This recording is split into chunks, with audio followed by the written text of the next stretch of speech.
কড়াইতে তেল দিব। তেলটাকে ভালো করে গরম করব।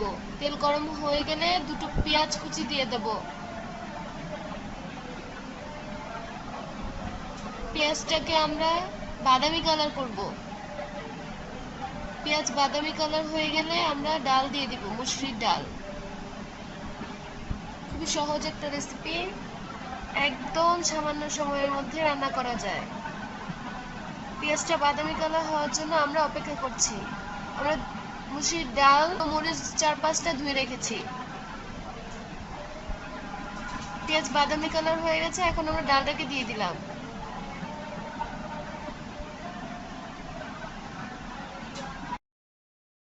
ডালটা দিয়ে কিছুক্ষণ নাড়বো।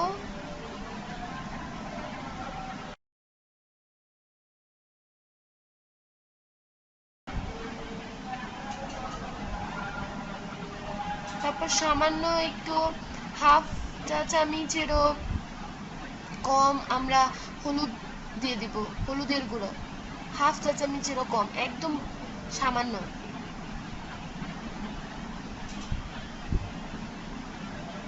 তারপর আবার ডালের সাথে হলুদের গুঁড়োটা মিক্সড করব। এবার লবণ দিয়ে দিব, স্বাদ মতো লবণ দিয়ে দিব।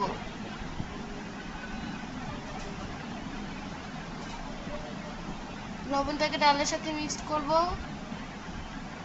করে আমরা পরিমাণ মতো পানি দিয়ে দেব।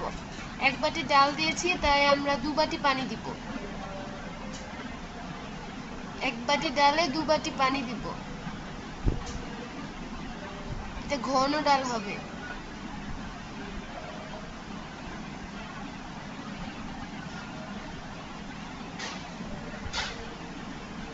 তারপর নাড়া দিয়ে 5 মিনিটের জন্য ঢেকে রেখে দিব।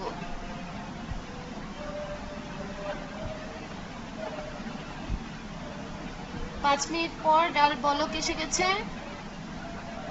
এখন আমরা ডালটাকে কমিয়ে দেব, কমিয়ে ঢেকে রেখে দিব। 10 মিনিট আমরা কম জালে রেখে দিলাম। তৈরি হয়ে গেল আমাদের খুবই সুস্বাদু একটা ডাল, খুবই সুস্বাদু। আমরা এটা পরোটা দিয়ে খেতে পারি। হোটেলের ডাল স্বাস্থ্যকর না, তাই আমরা ঘরে এই রেসিপিটা তৈরি করতে পারি। খুবই অল্প সময়ে রেসিপিটা তৈরি হয়ে যায়। খুদা হাফিজ, ভালো থাকবেন।